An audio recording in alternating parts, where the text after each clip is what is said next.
A single Israeli strike has shaken the Middle East tonight, not just another air raid. This time, the target and the timing raise the stakes far higher. And if Iran decides to retaliate, the chain reaction could pull the entire region and even global powers into the line of fire. The question is simple. Is this the spark that pushes the world one step closer to World War III? Stay with me, because in the next few minutes we'll break down what happened, why it matters, and how quickly this crisis could reach American shores. Welcome to Red Alert Zone. The Middle East has seen countless strikes, counterstrikes, and skirmishes, but what happened in the last 48 hours is not routine. According to multiple international outlets, Israeli jets carried out a precision strike against what they claim was a weapons depot connected to Iranian-backed militias. The target was not deep in Iran, but in a country that has become the chessboard of proxy conflict, Syria. Satellite images confirm that the facility housed advanced drones and missile systems, technology believed to be supplied by Tehran. Israel framed the operation as defensive, insisting it was preventing an imminent attack. But the reaction on the ground tells a different story. Fires burned through the night. Casualties were reported not only among militia fighters, but also civilians caught in the blast radius.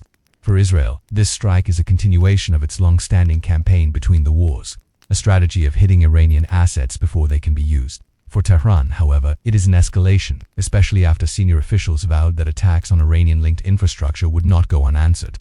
Within hours, Iranian state media began broadcasting statements calling the strike an act of war. The significance is not just military, it is symbolic. Israel is telling its enemies, and by extension the world, that it will not hesitate to hit assets tied to Iran, even if that means widening the battlefield. And Iran, in turn, is signaling that its patience has limits. Why does this matter now? Because this strike didn't happen in a vacuum. It comes against the backdrop of rising tensions across the region. In Lebanon, Hezbollah has been conducting cross-border skirmishes. In Iraq, militias aligned with Tehran have been testing U.S. bases with small rocket fire. In the Gulf, Iranian naval patrols have been shadowing Western oil tankers. Every front is warming up, and that's where the danger lies. Each of these flashpoints is interconnected. A strike in Syria might trigger a response in Iraq. A militia in Lebanon might retaliate on behalf of Tehran. And before long, the escalation spreads across borders, pulling in more actors. To understand the gravity, let's take a step back. In 2022, when Israel and Gaza militants traded fire, the conflict remained largely localized. But when you bring Iran into the equation, the scale changes. Iran is not just another regional player. It is a state with ballistic missiles, cyber capabilities, and a network of proxies that stretch from Yemen to Lebanon. A direct clash between Israel and Iran is not a local war. It is a regional one with global consequences. Think about the Strait of Hormuz. 20% of the world's oil passes through this narrow waterway. If Iran retaliates by targeting shipping lanes, energy markets would feel the shock instantly. Prices at American gas stations could spike within days. Airlines would raise fares. Food and logistics costs would soar. That's how quickly a strike thousands of miles away can ripple into American households. Now, add the political layer. Israel is America's closest ally in the region. Any major escalation puts pressure on Washington to show support. Already, Pentagon officials have confirmed that U.S. forces in the region are on heightened alert. Extra missile defense systems are being repositioned. Warships in the Mediterranean are adjusting patrol routes. So what begins as one Israeli strike against a weapons depot quickly becomes something bigger, a test of U.S. resolve, a trigger for Iranian retaliation, and potentially the start of a chain of events that NATO cannot ignore. Let me underline this. The first step of escalation has already been taken. The strike has happened. The response is now in the hands of Tehran, and if that response crosses certain lines, the US and its allies will be forced to make decisions that move this crisis from regional tension to global confrontation. The strike in Syria may look like a single event on the battlefield, but in Tehran it is being framed as something far more dangerous, a direct challenge to Iranian credibility. For years, Iran has invested billions in building a network of influence across the Middle East, from Hezbollah in Lebanon to militias in Iraq, from the Houthis in Yemen to armed groups in Syria. This web of proxies is designed to give Tehran reach and leverage without firing a shot directly from its own territory. When Israel strikes those assets, Iran sees it as striking Iran itself. Already, Iranian leaders have promised a measured but decisive response. What does that mean in practice? It could take multiple forms, and each one carries its own risk of escalation. Option 1. Proxy retaliation. The most likely immediate move is for Tehran to activate its allies. Hezbollah in Lebanon could fire rockets into northern Israel, forcing the Israeli military to stretch its defenses. Militias in Iraq could launch drone attacks on U.S. bases, sending a warning that American forces will not be safe if Washington backs Israel too strongly. The Houthis in Yemen, who have already demonstrated the ability to target Saudi oil facilities, could launch drones toward the Gulf, threatening tankers and refineries. Each of these moves would be deniable, allowing Tehran to claim it is not escalating directly, but the message would be clear. Option 2. Economic disruption. Iran understands the leverage it has over global energy markets. A single threat to the Strait of Hormuz can send oil prices climbing overnight. In 2019, when drones hit Saudi oil fields at Abqaiq, global production was cut by nearly 6%. Imagine a similar event today, but against tankers carrying crude through the narrow Persian Gulf choke point. Within hours, prices at the pump in the United States could surge by $1 or more. Supply chains, already strained, would face new shocks. This is a lever Iran can pull without firing directly at Israel, but the ripple effects would be global. Option 3. Direct confrontation. The least likely but most dangerous option is a direct Iranian strike against Israeli territory. Ballistic missiles launched from Iranian soil would mark a clear shift from proxy war to open war. Israel's Iron Dome and Arrow defense systems would be tested like never before, and the US would face immense pressure to intervene, not just diplomatically but militarily. For Tehran, this would be a high-stakes gamble. For Washington, it would be the moment when a regional conflict becomes a global crisis. Each of these scenarios forces the same question: how will the United States respond? Washington has already pledged ironclad support for Israel's security. The Pentagon has placed more missile defense systems in the region.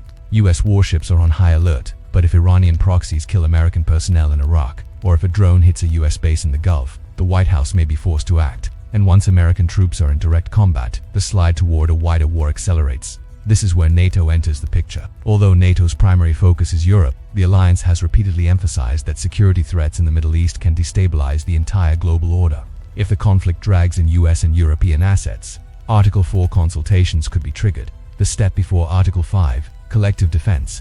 Remember, the Ukraine war already pushed NATO into its most unified stance in decades. A Middle East war tied to Iran could become the second front in a global contest. Let's also consider Russia and China. Moscow has long supported Tehran diplomatically and militarily, even supplying drone technology. China, meanwhile, relies on Gulf oil and has brokered diplomacy between Iran and Saudi Arabia. If the conflict spirals, both powers will be watching and possibly intervening to protect their own interests. This sets up the possibility of a global alignment. Israel and the US on one side, Iran backed by Russia and China on the other. Even if no one wants World War III, the risk of miscalculation grows. Now think about the domestic impact in the United States. If oil prices spike, if cyber attacks from Iranian-linked groups hit banks or energy grids, ordinary Americans would feel it immediately. Credit cards failing at checkout, gasoline hitting record highs, airline routes disrupted, the echoes of distant airstrikes would land in American kitchens and living rooms. That is why analysts warn that this isn't just another headline from the Middle East. It is a real threat to global stability and daily life in the West. In short, Segment 2 shows us this. Iran's response will not be symbolic. It will be strategic, calibrated to maximize pressure while avoiding a direct all-out war, at least at first. But the danger is that once multiple actors are involved, control slips away. Proxy wars merge into direct confrontations, retaliations escalate beyond intentions, and the world suddenly finds itself standing on the edge of a conflict that no one planned, but no one can stop. If escalation between Israel and Iran becomes unavoidable, the first ripple will hit the Middle East, but the shockwaves will not stop there. They will travel across oceans and time zones, landing right in the heart of Europe and the United States. For Americans watching from thousands of miles away, the natural question is, how fast could this reach us, and what would it look like? Let's start with the military dimension. The United States has tens of thousands of troops positioned across the Middle East, in Iraq, Syria, Kuwait, Qatar, and Bahrain. If Iranian proxies decide to retaliate by targeting US bases, Washington cannot ignore it. Even one successful drone strike on a base housing American soldiers could provoke a direct US military response. History offers a warning. In 1983, when a suicide bomber killed 241 US Marines in Beirut, Washington pulled back. But in today's climate, retreat is less likely. Instead, an attack on US troops could serve as the trigger for deeper involvement, drawing American forces directly into a regional war. From there, NATO could be pulled in. While the alliance's treaty focuses on defense of Europe, Article 4 consultations can be triggered if any member feels threatened. Turkey, for example, shares borders with both Syria and Iran. If conflict destabilizes those regions, Ankara could push for NATO involvement. And once Article 4 discussions begin, the road toward Article 5 collective defense becomes shorter. NATO planners already treat instability in the Middle East as a threat to European security. A war that spills across borders could put that theory to the test in real time. Then comes the economic front. Americans often think of foreign wars as distant, but the marketplace is global. If Iran disrupts shipping through the Strait of Hormuz, energy markets will explode. The US Strategic Petroleum Reserve has been tapped repeatedly in the last few years, leaving limited buffer. A major spike in oil prices could push inflation higher, raising the cost of food, transport, and daily goods. Airlines would ground flights to the Middle East. Shipping companies would reroute vessels, adding costs to global trade. These effects would not unfold over months. They would hit within days. Now, add the cyber dimension. Iran has already demonstrated the ability to carry out significant cyber operations. In 2020, US officials warned that Iranian-linked groups were probing critical infrastructure. In the event of a major escalation, we could see cyber attacks on American banks, energy grids, or hospitals. Imagine waking up to find credit card systems offline, or local hospitals delaying treatments because their networks have been compromised. These are not far-fetched scenarios. They are real vulnerabilities that adversaries could exploit in the middle of a geopolitical crisis. The psychological impact cannot be ignored. During the Cold War, Americans practiced nuclear drills in schools, preparing for a war that never came. Today, the signs of escalation could look different.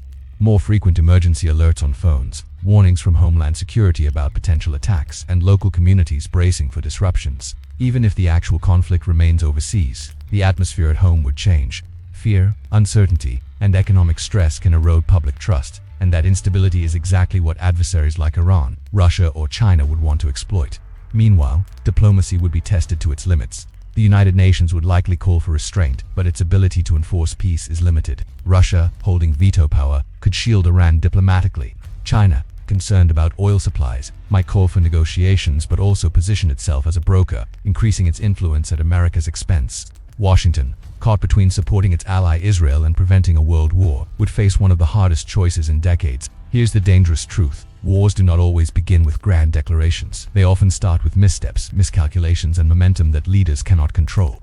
An Israeli strike, an Iranian retaliation, a US response. Each step builds on the last until the line between limited war and global war disappears. For American families, the reality is sobering. Even if missiles never land on US soil, the war would reach them through their wallets, their daily routines, and their sense of security. Higher prices, cyber disruptions, loved ones deployed overseas for longer and riskier tours.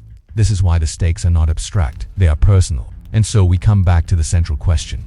Is this the moment when a regional clash transforms into a world war? The answer is not yet decided. Leaders in Tehran, Jerusalem, Washington, and beyond are making choices right now that will shape the outcome, but the margin for error is shrinking. One wrong move, one misread signal, could set events into motion that no one can stop. For now, the best the public can do is stay informed and stay prepared, because whether you live in Tel Aviv, Tehran, or Texas, the shockwaves of conflict in the Middle East have a way of finding you. The lesson of history is clear. Wars may begin far away, but their consequences are always closer than they seem. Stay alert, stay steady, and ask yourself, if the next alert flashes on your screen, will you be ready?